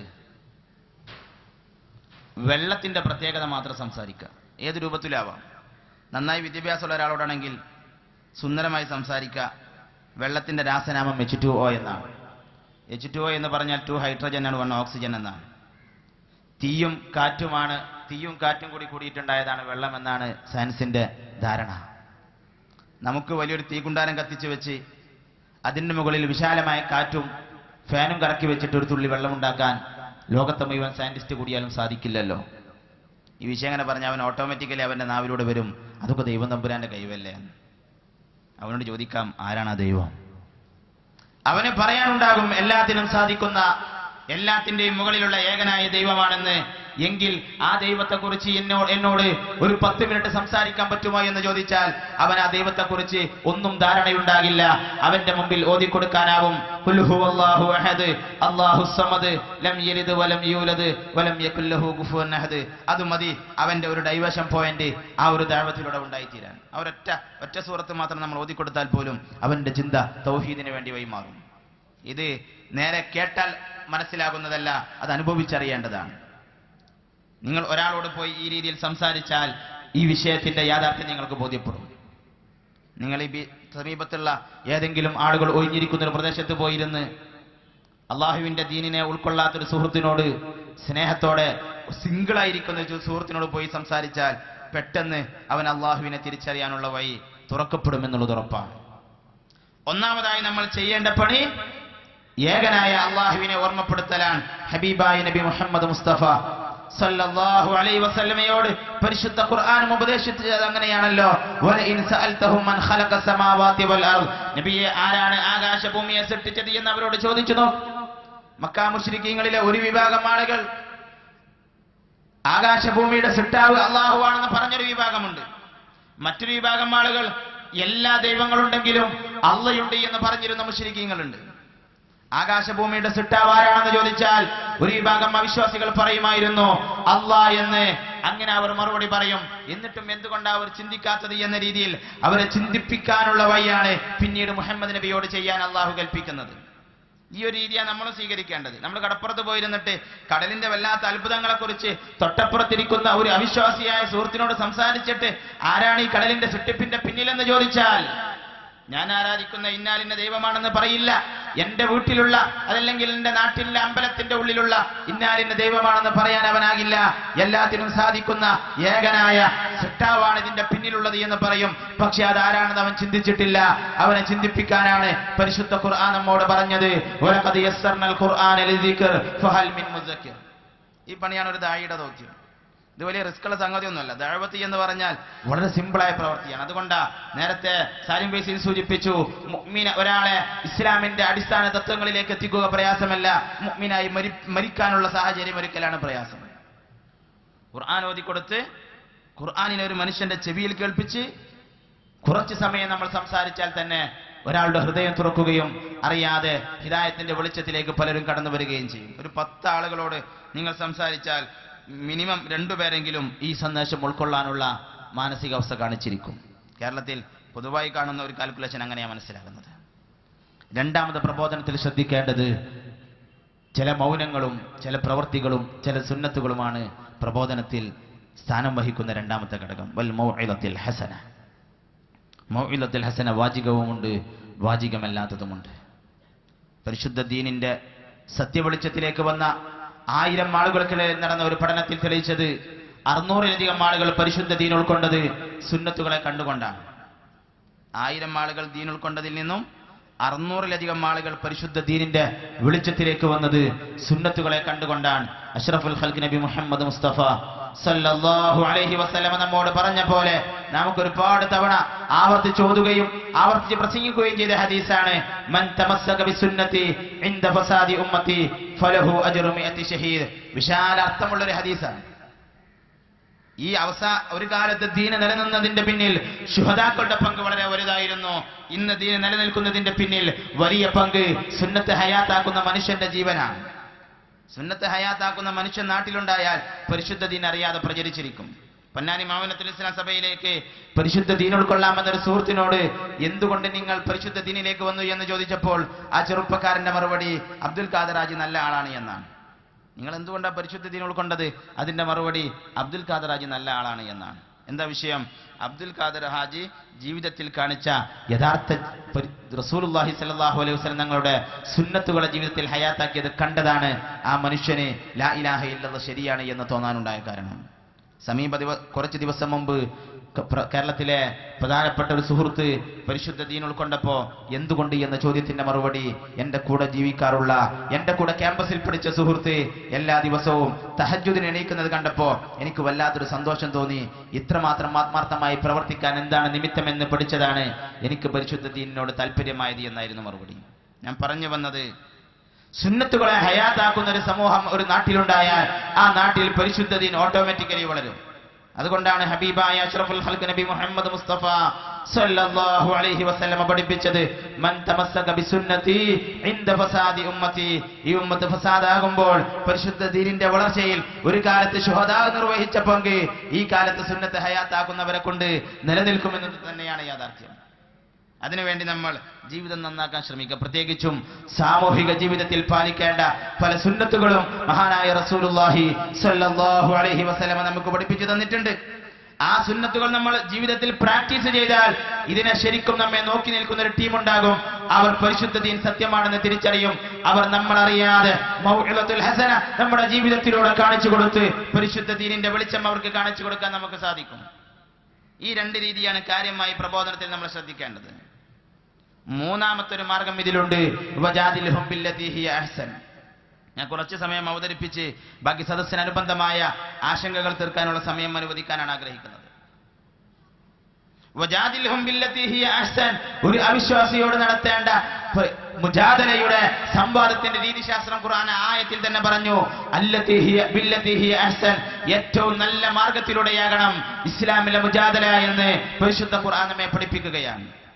ഞാൻ നേരത്തെ പറഞ്ഞത് നിങ്ങൾ മറന്നു പോകരുത്. നമ്മൾ ദഅവത്ത് എന്ന് കേൾക്കുമ്പോൾ ചില ആളുകളുടെ മനസ്സിലേക്ക് ആദ്യം ഓർമ്മ വരാറുള്ളത് ഒരു ഭാഗത്ത് സന്യാസി സുഹൃത്തിനെയും മറുഭാഗത്ത് ക്രൈസ്തവ പള്ളിയിലെ ഫാദറെയും ഇരുത്തി സംവാദം നടത്തുന്ന ചില ആളുകളാണ് ഇസ്ലാമിക പ്രബോധനത്തിന്റെ യഥാർത്ഥ മുഖമെന്ന് ചിലരെങ്കിലും തെറ്റിദ്ധരിക്കാറുണ്ട്. ഞാനതിനെ കുറ്റപ്പെടുത്തുന്നില്ല, അത്തരക്കാരെ വിമർശിക്കുന്നില്ല. അതേസമയം ഇസ്ലാമിക പ്രബോധനത്തിൽ ഒന്നാം സ്ഥാനം അൽ ഹിക്മക്കാണ്, രണ്ടാം സ്ഥാനം മൗഇദത്തുൽ ഹസനക്കാണ്. ഇത് രണ്ടും സാധ്യമാകാത്തൊരു പ്രദേശത്ത് അനിവാര്യതയിൽ മാത്രം ഉണ്ടാകേണ്ട, പ്രബോധനത്തിന് സഹായകമാകുന്ന, ഇസ്ലാമിന്റെ വളർച്ചയ്ക്ക് സഹായകമാകുന്ന ഒരു കർമ്മ മേഖല മാത്രമാണ് മുജാദല, ദഅവത്തിന് വേണ്ടിയുള്ള സംവാദം എന്ന് മുഅ്മിനീങ്ങൾ തിരിച്ചറിയേണ്ടതുണ്ട്. ചില ആളുകളൊക്കെ ഇസ്ലാം പ്രബോധനം എന്ന് കേൾക്കുമ്പോൾ തന്നെ സംവാദത്തെ ഒന്നാം സ്ഥാനത്തേക്ക് കൊണ്ടുപോകാറുണ്ട്. അതല്ല യാഥാർത്ഥ്യം. ഇനി സംവാദം നടത്തേണ്ട ഒരു സാഹചര്യം വന്നാൽ 3 കാര്യങ്ങൾ ഒരു സംവാദം നടത്തുന്നവരിൽ ഉണ്ടാകണം. പരിശുദ്ധ ഖുർആൻ സംവാദം നടത്തുന്നവരിൽ ഉണ്ടാകേണ്ട 3 കാര്യങ്ങളെ കുറിച്ച് പറഞ്ഞു. വമിനൻ നാസി മൻ യുജാദിലു ഫില്ലാഹ്, ജനങ്ങളെ കൂട്ടത്തിൽ അള്ളാന്റെ വിഷയത്തിൽ തർക്കിക്കുന്ന, മുജാദല നടത്തുന്ന, സംവാദത്തിൽ ഏർപ്പെടുന്ന ആളുകളുണ്ട്. ബിഗൈരി ഇൽമിൻ വലാ ഹുദാ വലാ കിതാബിൻ മുനീർ. 3 കാര്യങ്ങളില്ലാതെ സംവാദത്തിന് പോയാൽ സംവാദം പരാജയമാണ്. 1, ആ വിഷയത്തിലെ കൃത്യമായ ഇൽമ വേണം. 2, യഥാർത്ഥ സിറാത്തുൽ മുസ്തഖീമിൽ നിലകൊള്ളുന്നവനാകണം. 3, പരിശുദ്ധ ഖുർആനിനെ കുറിച്ചുള്ള ധാരണ അവനിൽ വേണം. ഈ 3ഉമില്ലാത്ത എല്ലാ സംവാദങ്ങളും ഒരർത്ഥത്തിൽ പരാജയമായിരിക്കും. ഹിദായത്തിന്റെ പൂർണ്ണതയെത്താത്ത, യഥാർത്ഥ അഹ്ലുസുന്നത്തി വൽ ജമാഅത്തിന്റെ വക്താവാകാതെ, യഥാർത്ഥ ആദർശത്തിലേക്ക് കടന്നു വരാതെ നമ്മുടെ നാട്ടിൽ സംവാദം നടത്തിയ പല ആളുകളെയും, ഞാൻ ഒരാളെയും പേരെടുത്ത് വിമർശിക്കുന്നില്ല, പല ആളുകളെ കുറിച്ചും ഇസ്ലാമിന്റെ ശത്രുക്കൾ പോലും അറിയാതെ പറയാറുണ്ട് അതൊക്കെ വേരില്ലാത്ത മരങ്ങളാണ് എന്ന്. കാരണം മുജാദല നടത്തുമ്പോൾ ഹിദായത്ത് മുജാദലയുടെ കണ്ടീഷനാണെന്ന് പരിശുദ്ധ ഖുർആൻ പഠിപ്പിക്കുക. സംവാദത്തിന് പോകുമ്പോൾ ആദ്യം വേണ്ടത് ഹിദായത്താണ്. ഈ വിഷയത്തിലുള്ള യഥാർത്ഥത്തിലുള്ള ജ്ഞാനം വേണം. പരിശുദ്ധ ദീനിനെ യഥാർത്ഥ രൂപത്തിൽ അറിയണമെങ്കിൽ സലഫു സ്വാലിഹീങ്ങളിൽ നിന്ന് അള്ളാഹുവിന്റെ ദീനിനെ പഠിച്ചവനാകണം. സലഫു സ്വാലിഹീങ്ങളെ മാറ്റിവെച്ച് സ്വന്തം താല്പര്യങ്ങൾക്കനുസരിച്ച് ഖുർആനിനെയും ഹദീസിനെയും വ്യാഖ്യാനിക്കുന്ന ഒരു സുഹൃത്തിന് ഒരിക്കലും പൂർണ്ണ സ്വഭാവത്തോടുകൂടെ മുജാദല നടത്താൻ സാധിക്കില്ല. വലാ കിതാബിൻ മുനീർ, പരിശുദ്ധ ഖുർആൻ വേണം കയ്യിൽ. യഥാർത്ഥത്തിൽ അള്ളാഹുവിന്റെ ഖുർആനിനെ അള്ളാഹു മുനീർ എന്ന് വിശേഷിപ്പിച്ചുകൊണ്ടാണ് സംവാദത്തിന് ആവശ്യമാകുന്ന സമയത്ത് ഉപയോഗിക്കേണ്ട രീതിയെ പരിചയപ്പെടുത്തുന്നത്. ഒരുപാട് ചിന്തിക്കേണ്ട വിഷയമാണ്. ഖുർആൻ ഓതുമ്പോഴാണ് സംവാദം അതിന്റെ പൂർണ്ണ സ്വഭാവത്തിലേക്ക് എത്തുക. ഖുർആൻ ഓതുമ്പോഴാണ് അവിശ്വാസി മൗനിയാകുക. ഖുർആൻ ഓതുമ്പോഴാണ് അവിശ്വാസിക്ക് ചോദ്യം ചെയ്യാനുള്ള മാനസികാവസ്ഥ പോലും ഇല്ലാതെയാവുക. ഇന്ത്യ രാജ്യത്ത് ഇസ്ലാമിക സംവാദത്തിന്റെ പേരിൽ ഏറ്റവും കൂടുതൽ അറിയപ്പെട്ട ഷാക്കിർ നായിക് എന്ന് പറയുന്ന സുഹൃത്ത് പോലും, ഞാൻ അദ്ദേഹത്തെ വിമർശിക്കുന്നില്ല, അള്ളാഹു അവർ ചെയ്യുന്ന സേവനങ്ങളും അള്ളാഹു സ്വീകരിക്കട്ടെ. ആ സുഹൃത്തിന്റെ സംവാദത്തിൽ പോലും പലപ്പോഴും കുറഞ്ഞു നിൽക്കാറുള്ള, അതല്ലെങ്കിൽ അതിന് പോലും പലപ്പോഴും പരിമിതി അനുഭവപ്പെടാറുള്ളത് പരിശുദ്ധ ഖുർആനിനെ കൃത്യമായി ഓതിക്കൊടുക്കാൻ അദ്ദേഹത്തിന് സാധ്യമാവാതെ പോവുകയോ, അതല്ലെങ്കിൽ ആയത്തുകൾ അതിന്റെ അറബി മൂല്യത്തോടുകൂടെ അല്ലാഹു തആല ഇറക്കിയ പോലെ തജ്വീദിന്റെ സ്വഭാവത്തോടുകൂടെ ഓതിക്കൊടുക്കാൻ സാധ്യമാകാത്തത് അദ്ദേഹത്തോട് ചോദ്യം ചോദിക്കാൻ വരുന്ന പലർക്ക് പോലും ഹിദായത്തിന്റെ വെളിച്ചം കാണാതെ പോകാൻ കാരണമാകാറുണ്ട്. അദ്ദേഹത്തെ കുറ്റപ്പെടുത്തി പറഞ്ഞതല്ല, അതും കൂടി അദ്ദേഹം ശ്രദ്ധിക്കേണ്ടതായിരുന്നു എന്ന് പലപ്പോഴും തോന്നാറുണ്ട്. ഖുർആൻ ഓതിക്കൊടുക്കാതെ നടത്തുന്ന ദഅവത്ത് ഒരു വിഭാഗത്തിന്, ഈ മുജാദല ഒരു വിഭാഗത്തിന് മാത്രമാണ് കാര്യമായി ഉപകാരപ്പെടുക. 1, മുഅ്മിനീങ്ങളായ ആളുകൾക്ക് ആവേശം കൂടാനും, അതോടൊപ്പം ഞങ്ങൾക്ക് ഹിദായത്ത് സ്വീകരിക്കണമെന്ന് കൊതിച്ചു നടക്കുന്ന 40% വരുന്ന അവിശ്വാസികളായ സഹോദരന്മാർ നമ്മുടെ രാജ്യത്തുണ്ട്. 40% വരുന്ന അവിശ്വാസികൾ എവിടെ പോയിട്ടാ ഹിദായത്ത് സ്വീകരിക്കേണ്ടത് എന്ന് കൊതിച്ച് നടക്കുന്നവരാ. അവർ വഅദിന്റെ സദസ്സിൽ പോയാൽ അവിടെ വന്ന് ഷഹാദത്ത് കലിമ ചൊല്ലുന്നവരുണ്ട്, ദിക്റിന്റെ സദസ്സിൽ പോയിട്ട് ഷഹാദത്ത് കലിമ ചൊല്ലുന്നവരുണ്ട്, നാട്ടിലെ ജുമുഅത്ത് പള്ളിയിൽ പോയിട്ട് ഷഹാദത്ത് കലിമ ചൊല്ലുന്ന ആളുകളുണ്ട്. അതേപോലെ അള്ളാഹുവിന്റെ ദീനിനെ പരസ്യമായി അവതരിപ്പിക്കുന്ന വേദികൾ കണ്ടാൽ അവർ അവിടെ ചൊല്ലും. എന്തെങ്കിലും പേരിനൊരു ചോദ്യം ചോദിക്കും. ചോദ്യം ചോദിച്ചു കഴിഞ്ഞാൽ ഉടനെ അശ്ഹദു അല്ലാ ഇലാഹ ഇല്ലല്ലാഹ് വ അശ്ഹദു അന്ന മുഹമ്മദർ റസൂലുള്ളാഹി എന്ന് ചൊല്ലും. അത് അവർ ചോദ്യോത്തരം നടത്തിയത് സത്യത്തിൽ ഒരു അനിവാര്യതയ്ക്ക് വേണ്ടിയായിരുന്നില്ല, അവർക്ക് ഇസ്ലാമിലേക്കുള്ള എൻട്രി ലഭിക്കാനുള്ള ഒരു നിമിത്തമായി ചോദിച്ച ചോദ്യങ്ങളായിരിക്കും. അതുകൊണ്ടാണ് ആ ചോദ്യവും അവരുടെ ദീനീ പ്രവേശനവും തമ്മിൽ വലിയ ബന്ധങ്ങളൊന്നും ഉണ്ടാവില്ല. എന്തെങ്കിലും ജസ്റ്റ് ഒരു ചോദ്യം ചോദിക്കും, പിന്നെ ഷഹാദത്ത് കലിമ ചൊല്ലുന്നത് ചില സംവാദങ്ങളിലൊക്കെ നിത്യകാഴ്ചയാണ്. ആ ചൊല്ലുന്ന ആളുകൾ ജീവിതത്തിൽ എത്രയോ കാലമായി ഞങ്ങൾ ഇതിനെ കൊതിച്ചു നടക്കുന്നു എന്ന്, എത്രയോ കാലമായി പരിശുദ്ധ ദീനിനെ കൊതിച്ചു നടക്കുന്ന ആളുകളാണ്. അള്ളാഹുവിന്റെ ദീൻ ഉൾക്കൊണ്ട 1000 ആളുകൾക്കിടയിൽ നടന്നൊരു പഠനത്തിൽ SKSF-ന്റെ ഇബാദിന്റെ പ്രവർത്തകർ ഒരു ചോദ്യം ചോദിച്ചിരുന്നു, നിങ്ങൾ എത്ര കാലമായി പരിശുദ്ധ ദീനിനെ താല്പര്യപ്പെട്ടു തുടങ്ങിയിട്ട് എന്ന്. അപ്പോൾ അവരുടെ മറുപടി മിനിമം എഴുതിയത് 2 വർഷമാണ്. 2 കൊല്ലം ദീനിനെ കൊതിച്ച ശേഷം മാത്രമേ ദീനിലേക്ക് എത്തിയിട്ടുള്ളൂ. 2 കൊല്ലം അവരിതിങ്ങനെ അന്വേഷിച്ച് നടക്കുക, എവിടെ പോയിട്ട് അത് സ്വീകരിക്കേണ്ടത്, ആരോടത് പറയാൻ, ഇതൊന്ന് വിളിക്കാൻ. ഇത് പരിശുദ്ധ ഖുർആൻ പറഞ്ഞില്ലേ, നിങ്ങൾ ക്ഷണിക്കണം, ക്ഷണിച്ചാലേ വരൂ. ഈ ഒരു ക്ഷണം മാത്രം ഇല്ലാത്തതിന്റെ പേരിൽ വരാതെ പോയ വലിയൊരു സമൂഹമുണ്ട്. ക്ഷണിക്കാനുള്ള ഉത്തരവാദിത്തമാണ് നമ്മൾ ഏറ്റെടുക്കേണ്ടത്. പലപ്പോഴും നമ്മുടെ വീട്ടിൽ നല്ലൊരു വിവാഹ സദ്യ ഉണ്ടായാൽ നമ്മൾ വിവാഹത്തിന് വേണ്ടി നല്ലൊരു ലെറ്റർ അടിച്ചിട്ട് ഭംഗിയായി ഡിസൈൻ ചെയ്തിട്ട് നമ്മുടെ വീട്ടിലെ ഷോക്കേസിൽ കൊണ്ടുപോയി, എന്റെ വീട്ടിലെ ഷോക്കേസിൽ വിവാഹത്തിന്റെ ലെറ്റർ ഉണ്ട്, എല്ലാവരും വരണമെന്ന് പറഞ്ഞാൽ ജനങ്ങൾ വരില്ല. ആ ലെറ്റർ കൊണ്ടുപോയി കൊടുക്കേണ്ടി വരും. നേരെ നാവ് കൊണ്ട് ക്ഷണിക്കേണ്ടടുത്ത് നാവ് കൊണ്ട് ക്ഷണിക്കേണ്ടി വരും, എന്നാലേ വരൂ. എന്നാൽ പരിശുദ്ധ ഖുർആനിന്റെ വിഷയവും അങ്ങനെയാണ്. നമ്മുടെ അമുസ്ലിം സഹോദരന്മാർ തെറ്റിദ്ധരിച്ചു പോയൊരു വിഷയമുണ്ട്. ഖുർആൻ മുസ്ലിങ്ങളുടെ മാത്രം ഗ്രന്ഥമാണെന്ന്, ഇസ്ലാം മുസ്ലിമീങ്ങളുടെ മാത്രം മതമാണെന്ന്, പരിശുദ്ധ റസൂൽ ഇസ്ലാമിന്റെ മാത്രം പ്രവാചകനാണെന്നൊക്കെ തെറ്റിദ്ധരിച്ചു പോയ അമുസ്ലിം സഹോദരന്മാരാണ് നമ്മുടെ നാടുകളിലൊക്കെ ഉള്ളത്. അവരുടെ മുമ്പിൽ നമ്മൾ തിരുത്തി കൊടുക്കണം. ഖുർആൻ അള്ളാഹുവിന്റെ ലോകത്തെ മുഴുവൻ ജനങ്ങൾക്കുമുള്ള സന്ദേശമായി, ഹുദല്ലിന്നാസായി, ലോകത്തെ എല്ലാ മനുഷ്യനും സത്യം ഉൾക്കൊള്ളാനുള്ള മാർഗദർശനത്തിന്റെ മാർഗമായി പരിശുദ്ധ ഖുർആനാണ് അള്ളാഹു അവതരിപ്പിച്ചിട്ടുള്ളത്. റസൂലുള്ളാഹി സ്വല്ലല്ലാഹു അലൈഹി വസല്ലം തങ്ങളെ കുറിച്ച് ഖുൽ യാ അയ്യുഹന്നാസ് ഇന്നി റസൂലുൻ ഇലൈക്കും ജമീഅ, ലോകത്തെ എല്ലാ ജനങ്ങൾക്കും ഖിയാമത്ത് നാൾ വരെയുള്ള മുഴുവൻ ജനങ്ങളിലേക്കുമുള്ള പ്രവാചകനായി നിയോഗിക്കപ്പെട്ടവരാണ് മഹാനായ അഷ്റഫുൽ ഖൽഖ് നബി മുഹമ്മദ് മുസ്തഫ സല്ലല്ലാഹു അലൈഹി വസല്ലം എന്ന് അവിശ്വാസികളായ സുഹൃത്തുക്കൾക്ക് പരിചയപ്പെടുത്തി കൊടുത്താൽ പോലും ഇങ്ങോട്ട് തിരിച്ചു വരാൻ കൊതിച്ചു നിൽക്കുന്ന ആളുകളുണ്ട്. ഇത് തെറ്റിദ്ധരിച്ചു പോയതാണ്.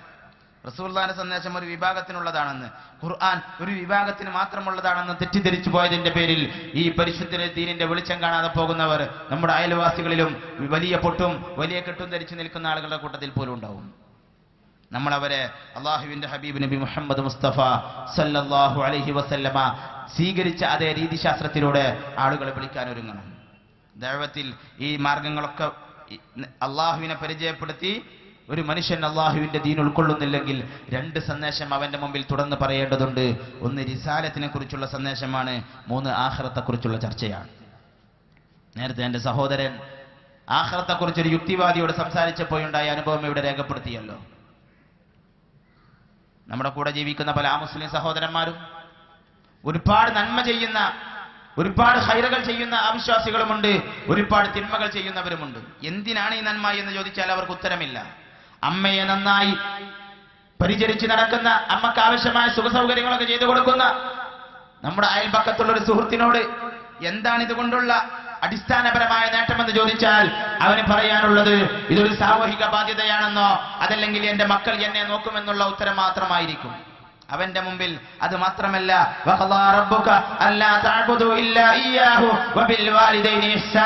എന്ന് പരിശുദ്ധ ഖുർആൻ പറഞ്ഞ മാതാപിതാക്കളെ നോക്കുന്നത് ആഖിറത്തിലെ വലിയ നേട്ടത്തിന്റെ നിമിത്തമായി ഖുർആൻ അവതരിപ്പിച്ച ആ ഒരു രീതിശാസ്ത്രം, അത്തരത്തിലുള്ള ആയത്തുകൾ അവന്റെ മുമ്പിൽ ഓതിക്കൊടുത്ത് അവനെ പരിശുദ്ധ ദീനിന്റെ ഈ ഒരു ആഖിറത്തിനെ കുറിച്ചുള്ള ജീവിത ലക്ഷ്യത്തെ കുറിച്ചുള്ള ബോധവൽക്കരണം നടത്തിയാൽ വളരെ പെട്ടെന്ന് ഉൾക്കൊള്ളാനും തിരിച്ചു വരാനും അവൻ തയ്യാറാവും. ഇതൊക്കെ പറയുമ്പോൾ ചില ആളുകളെ ഉള്ളിലുണ്ടാകും, ഞാനിത് പറഞ്ഞാൽ എന്നെ ആളുകൾ തീവ്രവാദിയായി കാണുമോ, ഞാനിത് പറഞ്ഞാൽ എന്നോട് ആരെങ്കിലും ചോദ്യം ചോദിച്ചാൽ പിന്നെ ഉത്തരം ഉണ്ടാവുമോ എന്നൊക്കെ ചിന്തിക്കുന്ന ആളുകളുണ്ടാകും. അതൊക്കെ നമ്മുടെ കൽബിലുണ്ടാകുന്ന സ്വാഭാവികമായ ആശങ്കയാണ്. ഇബ്ലീസ് ലഅനത്തുല്ലാഹി അലൈഹിക്ക് ഒരു മനുഷ്യൻ ഹിദായത്തിന്റെ മാർഗത്തിലേക്ക് വന്നാൽ നഷ്ടപ്പെടാനുള്ളത് നരകത്തിലെ ഖാലിദായ കൂട്ടുകാരനെയാണ്. ഇബ്ലീസിന് ഒരാൾ കള്ളു കുടിച്ചു എന്ന് പറഞ്ഞാൽ ഒരു നിശ്ചിത കാലയളവ് കഴിഞ്ഞാൽ ആളെനിക്ക് മിസ്സാവുമെന്നുള്ള ബേജാറുണ്ടാവും. ഒരാൾ മദ്യപിച്ചു എന്ന് പറഞ്ഞാൽ, ഒരാൾ വ്യഭിചരിച്ചു എന്ന് പറഞ്ഞാൽ, ഒരാൾ മറ്റു തിന്മകൾ ചെയ്തു എന്ന് പറഞ്ഞാലൊക്കെ ഇബ്ലീസിന് സ്വാഭാവികമായും ഒരു നിശ്ചിത കാലത്തേക്കുള്ള അവനെ പിടിച്ചു വെക്കാനുള്ള യോഗ്യത മാത്രമേ കിട്ടൂ. അതേസമയം ഒരാൾ ഹിദായത്തില്ലാതെ മരിച്ചുപോയാൽ, ഒരാൾ കാഫിറായി മരണപ്പെട്ടു പോയാൽ ഇബ്ലീസിന് കിട്ടാനുള്ളത് നരകത്തിലെ ശാശ്വത കൂട്ടുകാരനാണ്. ശാശ്വത കൂട്ടുകാരനെ നഷ്ടപ്പെടാൻ സാധ്യതയുള്ള എല്ലാ സാഹചര്യങ്ങളെയും ഇബ്ലീസ് സ്വാഭാവികമായും ചെറുക്കും. അതുകൊണ്ട് തന്നെ നമ്മൾ ഇന്ന് ദഅവത്ത് ചെയ്യണമെന്ന് ആഗ്രഹിച്ചാൽ ഇബ്ലീസ് ലഅനത്തുല്ലാഹി അലൈഹി വന്നിട്ട് പറയും, സമ്മേളനമൊക്കെ നാളെ കഴിയട്ടെ, 4 ദിവസം കൂടി കഴിയട്ടെ എന്ന് പറയും. അത് പറഞ്ഞാൽ പറയും കുറച്ചും കൂടി പഠിക്കട്ടെ എന്ന് പറയും. ഇബ്ലീസ് ഇങ്ങനെ നമ്മളെ മാക്സിമം ദഅവത്തിൽ നിന്ന് പിന്തിരിപ്പിക്കാനുള്ള ബുദ്ധിപരമായ ശ്രമങ്ങൾ നടത്തിക്കൊണ്ടിരിക്കും. കാരണം അവന്റെ ശാശ്വത കൂട്ടുകാരനാണ് നഷ്ടപ്പെടുന്നത്. ഇവിടെയാണ് നമ്മൾ ശ്രദ്ധിക്കേണ്ടത്. SKSF-ന്റെ ഒരു പ്രവർത്തകൻ ഒരു ദിവസം എറണാകുളത്തേക്കുള്ള ഒരു ട്രെയിൻ യാത്രയിൽ കൂടെയുള്ള തൊട്ടപ്പുറത്തിരുന്ന സുഹൃത്ത് ഒരു ബോട്ടിൽ തൊട്ടപ്പുറത്ത് ഒരു അമുസ്ലിം സുഹൃത്തിരിക്കുമ്പോൾ പച്ചവെള്ളവും ലേസും കച്ചവടം ചെയ്യുന്ന ഒരു ചെറുപ്പക്കാരൻ കച്ചവടവുമായി വന്നു. മുസ്ലിം ചെറുപ്പക്കാരൻ SKSFന്റെ പ്രവർത്തകൻ ഒരു ബോട്ടിൽ വെള്ളം വാങ്ങി. കൂടെ നിൽക്കുന്ന ചെറുപ്പക്കാരൻ ലേസിന്റെ ഒരു പാക്ക് വാങ്ങി. കച്ചവടക്കാരൻ സ്വാഭാവികമായി പിരിഞ്ഞു പോയപ്പോൾ ഒരു യാചകൻ വന്നു. യാചകൻ വല്ലതും തരുമോ എന്ന് ചോദിച്ചപ്പോൾ ആ മുസ്ലിം സുഹൃത്ത്, ഹിദായത്തിന്റെ വെളിച്ചം കാണാത്ത ചെറുപ്പക്കാരൻ, തന്റെ ലേസിൽ നിന്ന് 3 പീസ് എടുത്ത് കൊടുത്തു. ആ ദഅ്വാ പ്രവർത്തകൻ തന്റെ കയ്യിലുള്ള ബോട്ടിൽ വെള്ളം മുഴുവൻ കൊടുത്തു. യാചകൻ പിരിഞ്ഞപ്പോൾ തൊട്ടപ്പുറത്തിരിക്കുന്ന സുഹൃത്തിനോട് SKSFന്റെ പ്രവർത്തകൻ ചോദിച്ചു, നിങ്ങൾ ഒരു ബോട്ടിൽ വെള്ളം, നിങ്ങൾ നിങ്ങളുടെ കയ്യിലുള്ള ലേസിന്റെ 3 കഷ്ണം കൊടുത്തല്ലോ, നിങ്ങൾക്ക് എന്താണ് ഇതുകൊണ്ടുള്ള നേട്ടം? നിങ്ങൾക്ക് ഇതുകൊണ്ടുള്ള നേട്ടം എന്താണ്? അപ്പോൾ അദ്ദേഹത്തിന് കാര്യമായൊന്നും പറയാനുണ്ടായില്ല. അതൊരു മാനുഷിക പരിഗണന അനുസരിച്ച് കൊടുത്തതാണ്. അദ്ദേഹം തിരിച്ചു ചോദിച്ചു, ഞാൻ എൻ്റെ കയ്യിലുള്ള ലേസ് എനിക്ക് ഭക്ഷിക്കാനുള്ളത് ബാക്കി വെച്ചാ കൊടുത്തത്. നിങ്ങളെ കയ്യിലുള്ള വെള്ളം ഒരു തുള്ളി പോലും കുടിക്കാതെ കൊടുത്തത്, നിങ്ങൾക്ക് എന്താ നേട്ടം എന്ന് വെച്ചു. അപ്പൊ അദ്ദേഹത്തോട് പറഞ്ഞു, ഫമൻ യഅമൽ മിസ്ഖാല ദർറത്തിൻ ഖൈറൻ യറാ, ഇത് ഞാൻ ആഖിറത്തിൽ അനുഭവിക്കാൻ വേണ്ടി, അള്ളാഹുവിൻ്റെ സ്വർഗത്തിൽ വെച്ച് ഈ പ്രതിഫലത്തിൻ്റെ അനുഭൂതി എനിക്ക് അനുഭവിച്ചറിയാൻ വേണ്ടി ഞാൻ കൊടുത്തതാണ്. ഇത് ഞാൻ അവിടെ വെച്ച് അനുഭവിക്കുമെന്ന് പറഞ്ഞപ്പോൾ ആ മുസ്ലിം സുഹൃത്തിന് വല്ലാത്ത അനുഭൂതി തോന്നി. അദ്ദേഹം സംസാരിച്ചു, എന്താണ് ഇങ്ങനെ ഒരു ലോകം? പിന്നെ വഴി എളുപ്പമായി. അദ്ദേഹം ആ യാത്ര പിരിയുന്നതിന്റെ മുമ്പ് അബ്ദുൽ കരീം എന്ന പേര് സ്വീകരിച്ച് അഷ്ഹദു അല്ലാ ഇലാഹ ഇല്ലല്ലാഹ് വ അഷ്ഹദു അന്ന മുഹമ്മദർ റസൂലുള്ളാഹി എന്ന് ചൊല്ലി പരിശുദ്ധ ദീനിന്റെ സത്യപാന്താവിലേക്ക് തിരിച്ചു വന്നിരുന്നു. ഞാൻ പറഞ്ഞു വന്നത്, ഇത്രമേൽ ലളിതമാണ് സത്യത്തിൽ ഇസ്ലാമിക പ്രബോധനം. നമ്മൾ ചെയ്യേണ്ടത് ആത്മാർത്ഥമായി നിയത്ത് ചെയ്ത് ആത്മാർത്ഥമായി പ്രവർത്തിക്കാൻ ഒരുങ്ങി തൗഫീഖിന് വേണ്ടി അള്ളാഹുവോട് ദുആ ചെയ്ത് സാധ്യമാകുന്ന എല്ലാ ആളുകളും ദഅവത്തിനൊരുങ്ങുന്നതിന്റെ മുമ്പ് തഹജ്ജുദ് നിസ്കാരവും ഖുർആൻ പാരായണവും ജീവിതത്തിന്റെ ഭാഗമാക്കി മാറ്റാൻ കൂടി ശ്രമിക്കുക. മഹാനായ അഷ്റഫുൽ ഖൽഖ് നബി മുഹമ്മദ് മുസ്തഫ സല്ലല്ലാഹു അലൈഹി വസല്ലം തങ്ങളെ ഒരു യഥാർത്ഥ ദാഇയാക്കി മാറ്റാൻ വേണ്ടി ഇസ്ലാമിക പ്രബോധനത്തിന്റെ ആരംഭഘട്ടത്തിൽ പരിശുദ്ധ ഖുർആനിലെ ഇഖ്റ ബിസ്മി റബ്ബിക്കല്ലദീ ഖലഖ് എന്ന സൂറത്ത് ഇറങ്ങിയ ശേഷം രണ്ടാമതിറങ്ങിയ സൂറത്തുൽ മുസമ്മിലാണ്. മറ്റൊരു റിവായത്ത് അനുസരിച്ച് മൂന്നാമതിറങ്ങിയ സൂറത്തുൽ മുസമ്മിലാണ്. മുസമ്മിലിന്റെ സന്ദേശം ഒരു ദാഇയോട് ഇസ്ലാം പ്രബോധനം ചെയ്യാൻ ഒരുങ്ങുന്നതിന്റെ മുമ്പ് തഹജ്ജുദ് നിസ്കരിക്കാനും ഖുർആൻ ഓതാനുമുള്ള സന്ദേശമായിരുന്നു. ഖുർആൻ ഓതലും തഹജ്ജുദ് നിസ്കാരവും ഒരു ദാഇയുടെ ജീവിതത്തിന്റെ നിത്യപ്രവർത്തനമായി മാറണം. കാരണം ഖുർആൻ ഓതുകയും തഹജ്ജുദ് നിസ്കരിക്കുകയും ചെയ്യുന്നവൻ സംസാരിച്ചാൽ സാമിഇന്റെ ഖൽബിൽ അത് സ്വാധീനം ചെലുത്തുമെന്നുള്ളത് മഹാന്മാരായ മുഫസ്സിരിങ്ങളൊക്കെ ഈ സൂറത്ത് വ്യാഖ്യാനിച്ചുകൊണ്ട് പറഞ്ഞിട്ടുണ്ട്. ആ ഒരു അർത്ഥത്തിൽ നമ്മൾ പ്രബോധനത്തെ ക്ലിപ്തപ്പെടുത്തി ഒരുപാട് വിശാലമായ ലോകം നമ്മൾ ആലോചിക്കാതെ വളരെ സിമ്പിളായി റസൂലുള്ളാഹി ചെയ്ത ഈ ദഅവത്തിന്റെ രീതിശാസ്ത്രം മാത്രം നമ്മൾ സ്വീകരിക്കുക. അല്ലാത്ത ഒരുപാട് മാർഗങ്ങളുണ്ടാകും. അല്ലാത്തതിന് നമ്മൾ കുറ്റപ്പെടുത്തുന്നില്ല. ഇസ്ലാമിന് വേണ്ടി ഇടപെടേണ്ട സാഹചര്യങ്ങളിലൊക്കെ ഇടപെടുകയും പ്രത്യേകിച്ചും പുതിയൊരു സാഹചര്യത്തിൽ ക്രൈസ്തവ ലോകം മർക്കസുൽ ബിശാറ പുനരാരംഭിച്ച് പരിശുദ്ധ ദീനിനെതിരെയുള്ള കുതന്ത്ര ശ്രമങ്ങൾ കേരളത്തിൽ പുനരാരംഭിക്കുകയും ചെയ്ത ഘട്ടത്തിൽ രണ്ടാമതൊരു ശംസുൽ ഉലമ ഈ ഉമ്മത്തിൽ ഉയർന്നു വരേണ്ട സാഹചര്യത്തിലേക്ക് കേരളീയ മുസ്ലിം ഉമ്മത്ത് നീങ്ങുകയാണ്. ക്രൈസ്തവത അന്നെങ്ങനെ പ്രവർത്തിച്ചോ അതേ സ്വഭാവത്തോടെ ഇന്ന് പ്രവർത്തനം പുനരാരംഭിച്ചിട്ടുണ്ട്. നമ്മൾ നോക്കി നിൽക്കേണ്ട സാഹചര്യമല്ല, പരിശുദ്ധ ദീനിനെ പൂർണ്ണാർത്ഥത്തിൽ പ്രബോധനം ചെയ്യേണ്ട സമയമാണ്. ഞാൻ പറഞ്ഞ വിഷയത്തിൽ അനുബന്ധമായ എന്തെങ്കിലും ആശങ്കകൾ ഉണ്ടെങ്കിൽ കുറച്ച് സമയം ചോദിച്ച് ഇൻഷാ അല്ലാഹ് സമയം തീരുന്നതിന് മുമ്പ് അവസാനിപ്പിക്കുകയും ചെയ്യാം. അള്ളാഹു തൗഫീഖ് ചെയ്യട്ടെ. ഈ പറഞ്ഞ വിഷയത്തിലോ ദഅവത്തുമായി ബന്ധപ്പെട്ട വിഷയങ്ങളിലോ നിങ്ങളുടെ കൽബിലുള്ള എന്താശങ്കകളും ചോദിക്കാം. അറിയുന്നതാണെങ്കിൽ പറയും, അല്ലെങ്കിൽ സാലിം വൈസിയെ പോലെയുള്ള നമ്മുടെ ഉസ്താദുമാരൊക്കെ നമ്മുടെ കൂടെയുണ്ട്. അവർ ആ വിഷയത്തിന്റെ വിശദീകരണങ്ങൾ നൽകും. ഞാൻ ഇവിടെ ചോദിക്കാൻ പോണത് എനിക്കുണ്ടായ ഒരു അനുഭവത്തിൽ നിന്നുള്ളതാണ്. ഒരിക്കൽ ഒരു റെയിൽവേ സ്റ്റേഷനിൽ വെച്ച് ഞാനൊരു ഹൈന്ദവനായ ഒരു സുഹൃത്തിനെ കണ്ടു. എൻ്റെ ഓർമ്മ ശരിയാണെങ്കിൽ വിഷ്ണു എന്നാണ് അദ്ദേഹത്തിന്റെ പേരെന്ന് ഓർക്കുന്നു. അങ്ങനെ അദ്ദേഹം പൊന്നാനിക്കാരനാണ്. അതുകൊണ്ട് തന്നെ ഇസ്ലാമിനെ കുറിച്ചും മുസ്ലിങ്ങളെ കുറിച്ചും ഒക്കെ അദ്ദേഹം ഒരുപാട് കേട്ടിട്ടുണ്ട്. പക്ഷേ അതുപോലെ അദ്ദേഹം വിശ്വസിക്കുന്നത് ഹിന്ദു ആണെങ്കിലും 33 കോടി ദൈവങ്ങളുണ്ട് എന്നൊന്നും അദ്ദേഹം വിശ്വസിക്കുന്നില്ല. മറിച്ച് ഒരു ദൈവമാണ് ഉള്ളത് എന്ന് അദ്ദേഹം വിശ്വസിക്കുന്നുണ്ട്. പിന്നെ അദ്ദേഹം പറയുന്നത് പ്രകൃതിയാണ് എല്ലാം നിയന്ത്രിക്കുന്നത്, പക്ഷെ ഒരു ദൈവവും ഉണ്ട്. അത്രയേ ഉള്ളൂ അദ്ദേഹത്തിന്റെ വിശ്വാസം. അപ്പോ ഞാനും എൻ്റെ വേറൊരു സുഹൃത്തുണ്ട്. ഞങ്ങൾ അദ്ദേഹത്തോട് അള്ളാഹുവിനെ കുറിച്ച്, അതുപോലെ ഏകദൈവത്തെ കുറിച്ച്, ഖുർആനെ കുറിച്ചും പ്രവാചകനെ കുറിച്ചും എല്ലാം ഞങ്ങൾ അദ്ദേഹത്തോട് പറഞ്ഞു കൊടുത്തു. എത്രയായിട്ടും അദ്ദേഹം അള്ളാഹുവിനെ അംഗീകരിക്കുന്നില്ല. പക്ഷെ ഒരു ദൈവമുണ്ട്, അത് നിങ്ങളുടെ അള്ളാഹു ആണ് എന്നൊന്നും അദ്ദേഹം അംഗീകരിക്കാൻ തയ്യാറാവുന്നില്ല. അപ്പോൾ നമുക്ക് അദ്ദേഹത്തോട് ഏത് രീതിയിലാണ് സമീപിക്കാൻ സാധിക്കുക? രണ്ട് കാര്യങ്ങളാണ് ആ വിഷയത്തിൽ ശ്രദ്ധിക്കേണ്ടത്. ഒന്ന്, നമ്മൾ സംസാരിച്ച എല്ലാ ആളുകൾക്കും ഹിദായത്ത് കിട്ടണം നമ്മൾ വാശി പിടിക്കുന്നതിൽ അർത്ഥമല്ല. നമ്മളൊരാളോട് സംസാരിച്ച് അയാൾക്ക് ഹിദായത്ത് കിട്ടണമെന്ന് വാശി പിടിക്കുന്നതിലും അർത്ഥമല്ല. ഹിദായത്തിന് വേണ്ടി അള്ളാഹുവോട് ദുആ ചെയ്യാം. രണ്ടാമത്തെ വിഷയത്തിൽ ശ്രദ്ധിക്കേണ്ടത്, അത്തരം ആളുകൾ ഏകനായ ഒരാളുണ്ടെന്ന് സമ്മതിക്കുന്ന, ഏകദൈവത്തെ സമ്മതിക്കുന്ന ആൾ ആരാണത് എന്ന് ചിന്തിച്ചിട്ടുണ്ടാവില്ല. ചിന്തിക്കാത്തതായിരിക്കും പ്രശ്നം. നമ്മളതിന് ബുദ്ധിപരമായ കുറെ വ്യാഖ്യാനങ്ങളൊക്കെ പറയുന്നതിന് പകരം ഖുർആനിനെ അതേപോലെ ഓതിക്കൊടുത്ത്, നമ്മൾ അർത്ഥം പറഞ്ഞാലും പോരാ, ഖുർആനിനെ ഓതിക്കൊടുത്ത് സംസാരിച്ചാൽ അവന്റെ ഡൗട്ട് തീരും. അവിടെയാണ് വലഖദ് യസ്സർനൽ ഖുർആന ലിദിക്ർ ഫഹൽ മിൻ മുസക്കിർ എന്ന് ഖുർആൻ ചോദിച്ചത്. നമ്മൾ ഖുർആൻ തിലാവത്ത് ചെയ്ത് വിശദീകരിക്കുമ്പോഴാണ് ഇജാസ് വെളിവാകുന്നത്. നമ്മൾ ഖുർആൻ ഓതാതെ എത്ര ഹിക്മത്ത് ഉപയോഗിച്ചാലും അത് അലിഫ്ലാം ഇല്ലാത്ത ഹിക്മത്തായിരിക്കും. അതുകൊണ്ട് തന്നെ അത് പൂർണ്ണമാവില്ല. ഖുർആൻ ഓതിക്കൊടുത്ത് അവന് അള്ളാഹുവിനെ കുറിച്ചുള്ള ആയത്തുകൾ ഓർമ്മപ്പെടുത്തിയാൽ പെട്ടെന്ന് അവൻ തിരിച്ചു ചിന്തിക്കാനുള്ള സാധ്യതയുണ്ട്. മുദക്കിറാണ് നമ്മൾ, ഓർമ്മപ്പെടുത്തലാണ് നമ്മുടെ പണി. ചില ആളുകൾ പെട്ടെന്ന് ഓർക്കും, ചില ആളുകൾ വൈകി ഓർക്കും. നമ്മൾ ഓർമ്മപ്പെടുത്തി പോന്നാൽ, നമ്മളെ പരീക്ഷാ ഹാളിലൊക്കെ പോയി എക്സാം എഴുതി വരുമ്പോൾ അങ്ങനെയാണല്ലോ. ചില ആളുകൾക്ക് പരീക്ഷാ ഹാളിൽ നിന്ന് ആൻസർ ഓർമ്മ ഉണ്ടാവും, ചില ആളുകൾക്ക് പുറത്തിറങ്ങി പേപ്പർ നോക്കിയാലേ ഓർമ്മ വരും, ചില ആളുകൾക്ക് വീട്ടിൽ പോയി കട്ടൻ ചായ കുടിക്കുമ്പോഴാണ് ഇതിന്റെ ആൻസർ ഇങ്ങനെ ആയിരുന്നു എന്ന് ഓർമ്മ വരിക. എന്നതുപോലെ തന്നെയാണ് ഓർമ്മപ്പെടുത്തിയാൽ ചില ആളുകൾ പെട്ടെന്ന് ഓർക്കും, ചില ആളുകൾ വൈകി ഓർക്കും. നമ്മൾ ഈ ദൗത്യം നിർവഹിക്കുക. വമാ അലൈനാ ഇല്ലൽ ബലാഗുൽ മുബീൻ. അസ്സലാമു അലൈക്കും വറഹ്മത്തുള്ളാഹി വബറകാതുഹു. ഞാൻ നമ്മളുടെ ടോപ്പിക്കുമായി ബന്ധപ്പെട്ട ഒരു സംശയമാണ് ചോദിക്കുന്നത്.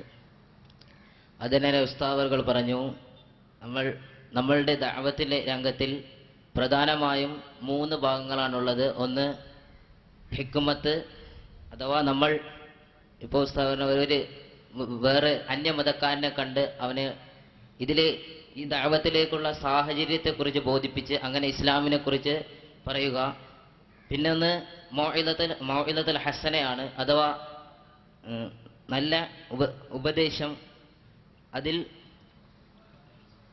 പിന്നെ മൂന്നാമതായി പറഞ്ഞത് ജാദിൽഹും ബില്ലതി ഹി അഹ്സൻ. അപ്പോൾ ഇതിൽ നിന്നെല്ലാം വേറിട്ടുകൊണ്ട് നമ്മളുടെ നാടുകളിൽ സാധാരണ കാണുന്ന വഅദ് പരമ്പര അല്ലെങ്കിൽ പ്രസംഗം, അപ്പൊ ഇതൊക്കെ ഏത് ഇനത്തിലാണ് പെടുക? ഈ 3 എണ്ണത്തിൽ മൗഇദത്തുൽ ഹസനയിൽ ഉൾപ്പെടുന്നതാണ്. നമ്മുടെ നാട്ടിലെ വഅദുകളൊക്കെ മൗഇദത്തുൽ ഹസനയുടെ ഭാഗമാണ്. അതാണ് ഞാൻ പറഞ്ഞത്, മൗഇദത്തുൽ ഹസന വാജികവുണ്ട്, വാജികമല്ലാത്തതുണ്ട്. വഅദൊക്കെ മൗഇദത്തുൽ ഹസനയുടെ ഭാഗമാണ്.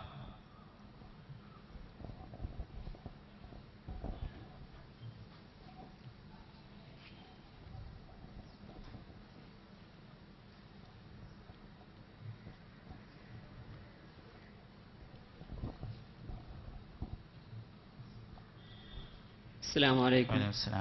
ഒരു ആധുനികമായി ബന്ധപ്പെട്ട ഒരു ചോദ്യമാണ് ചോദിക്കാനുള്ളത്.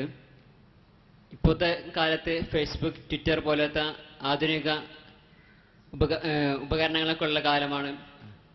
ഈ ഫേസ്ബുക്ക്, ട്വിറ്ററൊക്കെ ഈ ദഅവത്തിന്റെ മേഖലയിൽ നല്ല സ്വാധീനം ചെലുത്തിയിട്ടുണ്ടോ? ഉസ്താദിന്റെ അനുഭവത്തിൽ നിന്ന് എന്തെങ്കിലും ഈ രൂപത്തിൽ എന്തെങ്കിലും സ്വാധീനം ചെലുത്തിയിട്ടുണ്ടോ? ഇസ്ലാമിക പ്രബോധനത്തിന് പ്രധാനമായും പരിശുദ്ധ ദീൻ പഠിപ്പിച്ച റൂട്ട് തന്നെയാണ് പ്രധാനം. പിന്നെ ആധുനിക സംവിധാനങ്ങളിൽ ഇസ്ലാം വിമർശിക്കപ്പെടുന്ന സാഹചര്യത്തിൽ വിമർശിക്കപ്പെടുന്ന അതേ ഏരിയയിൽ നമ്മൾ മറുപടി കൊടുക്കുക എന്ന സ്വഭാവത്തോടു കൂടെ ഇതിനെയൊക്കെ ഉപയോഗിക്കാം. ദഅവത്തിന് വേണ്ടിയാവില്ലാതെ പലപ്പോഴും ഒരു മുജാദലയുടെ മറ്റൊരു സ്വഭാവമാണ് ഫേസ്ബുക്ക് കൊണ്ടും വാട്സപ്പ് കൊണ്ടും നടക്കുക. മുജാദലയുടെ മറ്റൊരു രീതിയാണ് നേരെ വേദി കെട്ടി സംവാദം നടത്തുന്നതിന് പകരമുള്ള മുജാദലയുടെ ഒരു സിസ്റ്റമാണ് ഫേസ്ബുക്ക് കൊണ്ടും വാട്സപ്പ് കൊണ്ടും നടക്കുക. ഉദാഹരണം, ഒരു നിരീശ്വരവാദി ഒരു പോസ്റ്റ് ഇട്ടു. സ്വാഭാവികമായി നമ്മൾ തർക്കത്തിലൂടെയാണ് തുടങ്ങുന്നത്. നമ്മളതിന് മറുപടി പറയാനാ ഒരുങ്ങുക. തർക്കിച്ചുകൊണ്ടായിരിക്കും തുടങ്ങുക, തിരിച്ചും തർക്കമായിരിക്കും ഉണ്ടാവുക. ഇസ്ലാമിക ദഅവത്ത് ഒരിക്കലും തർക്കത്തിന്റെ ആവശ്യമല്ല. അൽ ഹിക്മ കൊണ്ടുള്ള ദഅവത്തിലും മൗഇദത്തുൽ ഹസന കൊണ്ടുള്ള ദഅവത്തിലും ഒരിക്കലും തർക്കം ആവശ്യമില്ല. കാര്യങ്ങൾ പറഞ്ഞു കൊടുക്കുകയും ബോധ്യപ്പെടുത്തി കൊടുക്കുകയുമാണ് വേണ്ടത്. ഇനി അഥവാ അങ്ങനെ പ്രബോധനം ചെയ്യുന്ന സമയത്ത് ഒരാൾ തർക്കിച്ചാലോ, ഫൈൻ ഹാജൂക ഫഖുൽ അസ്ലംതു വജ്ഹിയ ലില്ലാഹ് വമൻ ഇത്തബഅനി, പരിശുദ്ധ ഖുർആൻ അങ്ങനെയാണ് നൂഹ് നബി അലൈഹി സ്വലാമിനോട് പറഞ്ഞത്. ദഅവത്ത് ചെയ്യുമ്പോൾ തർക്കിച്ചാൽ ചെയ്യേണ്ട പണി അസ്ലംതു വജ്ഹിയ ലില്ലാഹ്, ഞാൻ അള്ളാഹ്ക്ക് വേണ്ടി കീഴ്പ്പെടുകയാണ് എന്ന് പറഞ്ഞ് മാറി നിൽക്കലാണ്. ദഅവത്ത് അള്ളാഹുവിന്റെ ദീന് ശരിക്കും പ്രചരിപ്പിക്കലാണ്, തർക്കിക്കലല്ല. ഫേസ്ബുക്ക്, വാട്സപ്പ് പോലെയുള്ള, ട്വിറ്റർ പോലെയുള്ള ആധുനിക സംവിധാനങ്ങൾ ആവശ്യമാകുന്ന സമയത്ത് ഇസ്ലാമിനെ ആരെങ്കിലും അതുപയോഗിച്ച് വിമർശിക്കുമ്പോൾ മറുപടി പറയാൻ വേണ്ടി ഉപയോഗിക്കാം. ചില ചിന്തകളൊക്കെ നൽകാൻ അത് ചില സാഹചര്യത്തിൽ ഉപകാരപ്പെടാം. ദഅവത്തിന്റെ പൂർണ്ണ സ്വഭാവത്തിൽ ഒരാൾക്ക് ഹിദായത്തിന്റെ വെളിച്ചം കാണിച്ചു കൊടുക്കാൻ അത് പൂർണ്ണ സ്വഭാവത്തോടെ പ്രായോഗികമല്ല. ചില പ്രത്യേകമായ ഏരിയകളൊക്കെ അതുകൊണ്ട് നിർവഹിക്കപ്പെടുകയും ചെയ്യാം. ഒരു മാസത്തിന്റെ ഉള്ളിൽ ഒരാളോടെങ്കിലും നമുക്ക് സംസാരിച്ച് നോക്കിക്കൂടെ? ഒരു മാസത്തിന്റെ ഉള്ളിൽ ഒരാളോടെങ്കിലും സംസാരിച്ച് നോക്കിക്കൂടെ? ഇൻഷാ അല്ലാഹ് പറയാൻ കുറെ ആൾക്കാർക്ക് പേടിയുണ്ടല്ലേ? അള്ളാഹു തൗഫീഖ് ചെയ്യട്ടെ. വാഖിറു ദഅവാനാ അൽഹംദുലില്ലാഹി റബ്ബിൽ ആലമീൻ. അസ്സലാമു അലൈക്കും വറഹ്മത്തുള്ളാഹി.